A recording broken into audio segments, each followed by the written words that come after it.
হলে নির্বাচন হতে পারে স্যার? এটা তো কেউ বলেনি এগুলো, আলাপ হলে তখন দেখা যাবে কতদিন হলে ভালো হবে, যেটা আপনারা বলেন।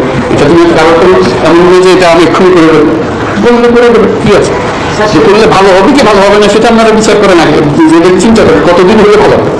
পুরো প্রক্রিয়াটা সম্পর্কে ইনশাআল্লাহ আমি জানি।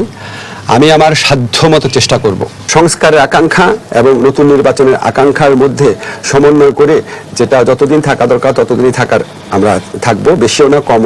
আজকে এই দায়িত্বগুলিতে আসা আমাদের পুরা যেই পরিষদের মুহূর্তে পরাজিত সত্য। আপনার আশঙ্কার সাথে আমি একমত যে বারবার তারা ফিরে আসে, শুধু বাংলাদেশে না, তারা তো ফিলিপিন্সেও ফেরত এসছে।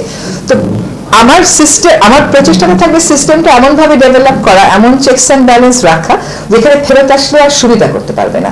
পৃথিবীতে কি এমন দেশ নাই যারা এরকম সিস্টেম করতে পেরেছে? আছে তো। তো আমরা পারবো না কেন?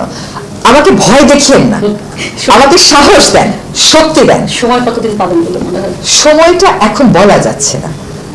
সময় নিয়ে যে কথাটা উঠছে সেটা হচ্ছে নির্বাচন কেন্দ্রিক। হ্যাঁ, শেষ পর্যন্ত নির্বাচন এবং নির্বাচিত প্রতিনিধিদের কাছে যেতে হবে বিষয়টা। কিন্তু নির্বাচন যেভাবে হচ্ছিল সেইভাবে যদি হতে থাকে তাহলে সময় 1 মাস হয়ে যাক, সেটা তো চান না। ভোটার হিসেবে তো ভোট দিতে পারেননি। আমরা সংস্কার চাচ্ছি, আমরা বিচার বিভাগের সংস্কার চাই, শিক্ষার সংস্কার চাই, স্বাস্থ্যের সংস্কার চাই, যোগাযোগের সংস্কার চাই। এত সংস্কার যদি চান, সংস্কারের তালিকা যদি ছোট করে দেন সময় অল্প, সংস্কারের তালিকা যদি বড় করে দেন